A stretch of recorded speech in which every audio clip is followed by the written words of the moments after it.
am back with This Week at Tassi, my weekly news roundup program. A few things to cover today. I wouldn't say this is like the busiest week ever, at least not in the gaming world, but we will actually connect something in gaming to real world events in a minute here. But we will start with Randy Pitchford. The Gearbox CEO made a whole lot of headlines with a whole lot of tweets this past week, talking about Borderlands performance and kind of chastising users for not having the appropriate hardware and expecting better performance than they have.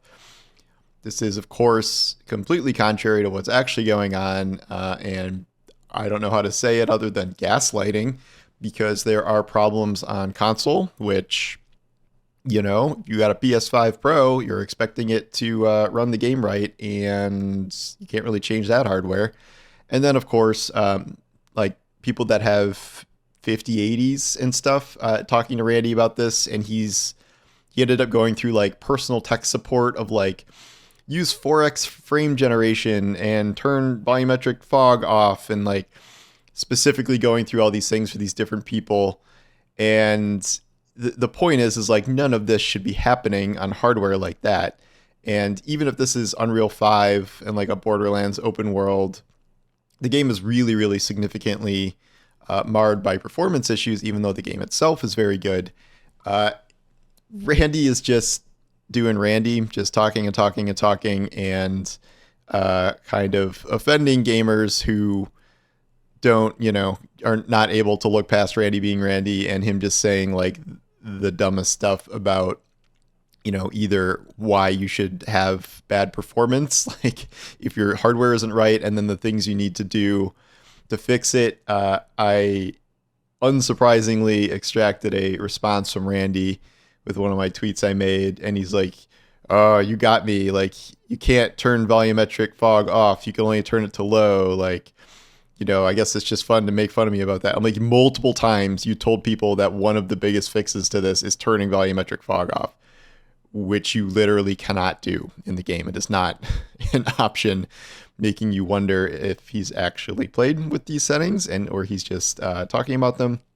I posted a thing about how pretty much none of this worked for me. I am on recommended specs, and I had some pre-launch issues that Gearbox helped me fix, but there are other issues that have continued to happen after the fact here. Namely, so I did DLSS performance mode, I did volumetric fog, I didn't really do anything.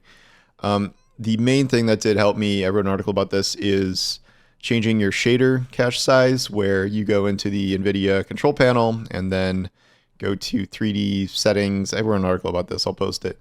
And then go to shader cache size, and I made it 100 gigabytes.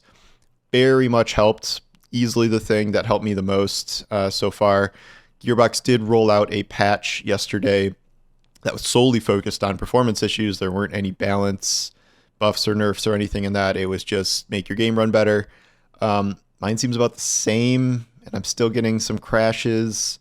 The shader cache thing does not fix crashes. It just helps with stuttering and frame rate a bit. Some people are saying it made their performance worse. I don't know, man. This game is sort of a technical mess, and Randy kind of dancing around the fact. He said it, you know, this game is actually really well optimized. It's like, if that's what you think is well optimized, like, boy, that is not reassuring. Yeah, so hopefully that gets better in time for people. I want the crashes to stop. I like this crashes at least probably once an hour, which this is the most crashes I've seen in a major release. I didn't have this many crashes or frame rate issues when Cyberpunk launched. There were a ton of bugs, and, you know, people doing T-poses and cars flying through the map, and like there was lots and lots of bugs. But actual performance, actual crashes, I did not see anything like this on PC there. Okay, so I almost wrote an article about this, but I didn't, so I'll just talk about it here.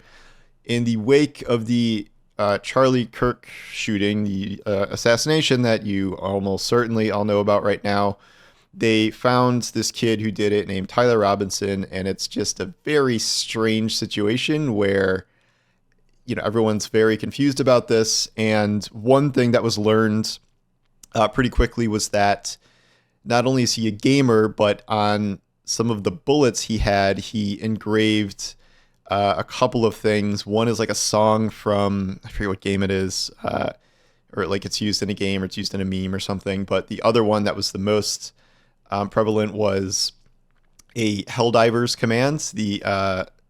He said, "Catch this, fascists," which is like a reference to the game, and then the arrow sequence to drop, I think it was the 500 kilogram bomb. And outlets were running with that. I heard people, originally they were saying the symbols were linked to transgender stuff or to Antifa or something.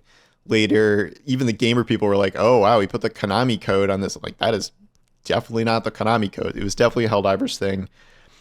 In the wake of that, there was just more stuff about his gaming habits where his friends are like, "Yeah, we just played Sea of Thieves and Deep Rock Galactica and Helldivers 2 with him, and that's it." But those are not particularly radicalizing games. Not that any games are radicalizing, but obviously I think we all know where this is going. There's already been a cycle of people starting to blame video games. The weirdest tweet about this was from Geraldo Rivera, where he's talking about how he's almost certain this guy will have played Halo, and in Halo there's a grunts versus elites mode. I'm like, what the fuck are you talking about? Like, insane stuff. Nothing has been more insane than that. But what's happening now is we have the cycle about video games cause violence, but not only that, the Congress is summoning a bunch of tech leaders to go to testify about online radicalization of young men. Among those are CEO of Twitch, CEO of Discord, and Gabe Newell of Steam. And you carve Helldivers on a bullet, and suddenly Gabe Newell is testifying in Congress.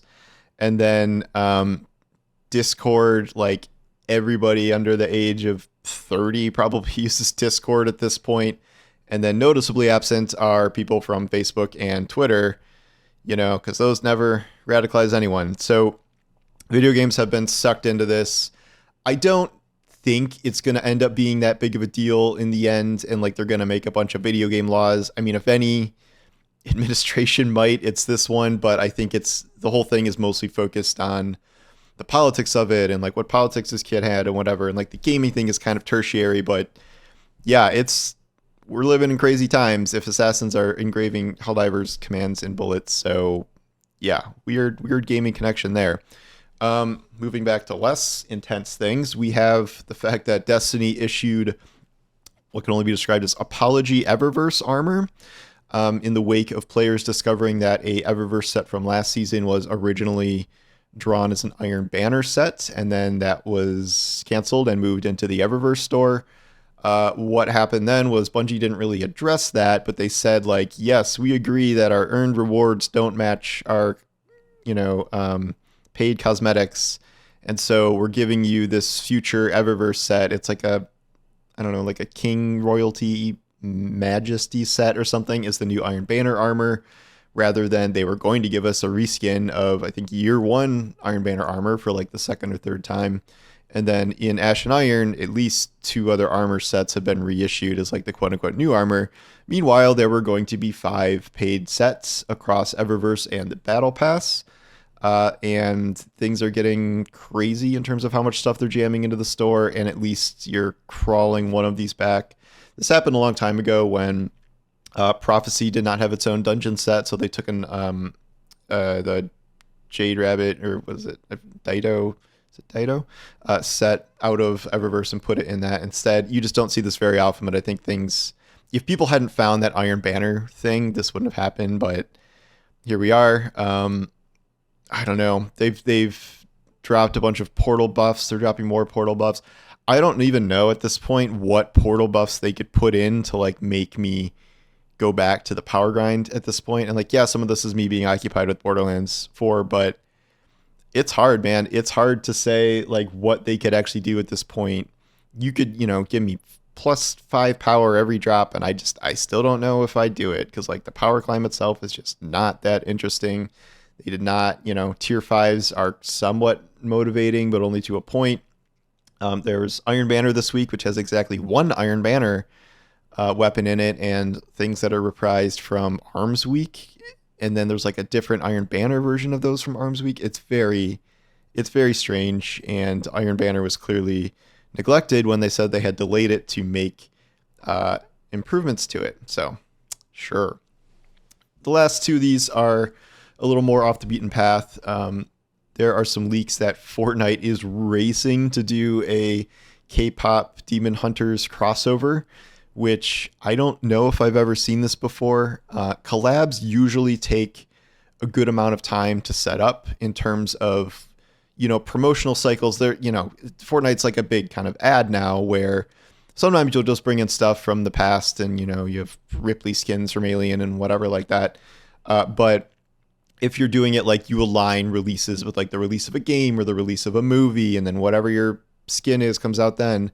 Whereas K-pop Demon Hunters is an interesting thing because like it blew up to be this insane success almost instantly on Netflix. It has become the most viewed movie on Netflix by a significant margin. It just topped 300 million views. It set a bunch of K-pop music records like because of its songs, and I think Fortnite shifted into like a drop everything mode and get this collab done. I don't know when they decided to do this collab over the course of the success of this. And the rumor says it may be out this season, which I think ends in November. So this would be like one of the most fast-tracked collaborations I've ever seen. Presumably it would be for the main three girls in it and some emotes, some maybe Fortnite Festival music things. But the question is like how much of a collab can you throw together this quickly? And I do wonder if it's a sign of the times that Fortnite may kind of speed up the process for this, but some fans are hoping that this doesn't like destroy the quality of the collab because, in theory you'd get all these different outfits from the movie and stuff, and we don't know if there's going to be time for that. I think they're trying to strike while the iron is hot, but like I don't really see why. I mean, this thing is still popular. It's still in the top 3 of Netflix. It's still charting, and like Halo Master Chief showed up, 20 years after Halo came out. Like, I don't really see the urgency here.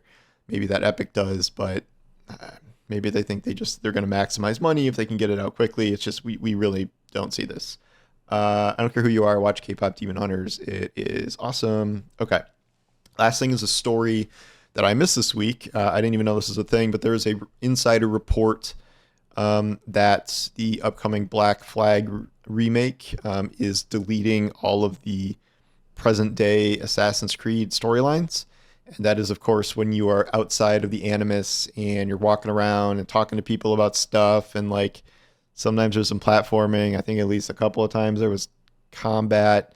But the report here is that those have been deleted, and then maybe some extra pirate content has been added instead. It's going to be one of those things where they kind of redo a lot of the old systems to be more modern, leading some people to wonder if this is going to be like a looter-based thing like they do with some of the new things. I don't know how to feel about deleting the modern-day stuff. I guess if it's a remake, I don't know why you would do that. Like in future games, Shadows, that was like not really even a thing. So that's them moving away from it. But if it's a remake, I think you want to include all of the stuff that was in there, like especially when there was a lot of storytelling about the game and the characters in those sections. So I don't really see a reason to do this, and I kind of get why people are upset about this. That said, I have never been a big Assassin's Creed lore fan. I think some of the internal storylines of like these characters have been really good, and then suddenly they find a magic ball and aliens show up where it's like, oh, okay, well, yeah, we're doing this again. Then the present day stuff, I don't know. I've never really been hooked by most of that. So for me personally, like Shadow's not doing that, did not miss that. Like I did not really care about that at all. And I don't know. If you're a big Assassin's Creed super fan, I can understand why you might be mad about that. But for me personally, it's kind of no great loss if the series is moving away from that. I think they maybe kind of ran out of ideas as to like how to make the modern day stuff relevant, or maybe they have some data that like people don't like those sections, and so they're not going to waste development time on them. But for the remake, I mean, just include it in the remake. I don't see why you would want to just delete that for some reason. I don't know, maybe you're saving manpower, time, or whatever, but that I do understand why people would be upset about that. In terms of what I'm playing, you can probably guess. I am playing Borderlands 4 a lot. I have max one character at 50. I am working on Vex the Siren, who is 33. I'm at 90 hours. That is a lot. That is more than a third of the time I put into Borderlands 3 in total, I think, already. Maybe a little less, but needless to say, I really, really like the game. I wrote an article and made a tweet recently about how I think it is literally the best Borderlands game, even more than 2. I think, 2 is awesome. Everyone, Handsome Jack. Yep, Handsome Jack is the best villain, but look at everything else, man. Like, I'll probably do a whole separate video on this, but if you add up all of the improvements and the changes that 4 has made, and you've gone through the whole campaign and stuff, I think it's better. So we'll talk about that later. But yep, thanks for watching, and I'll talk to you soon. Take care.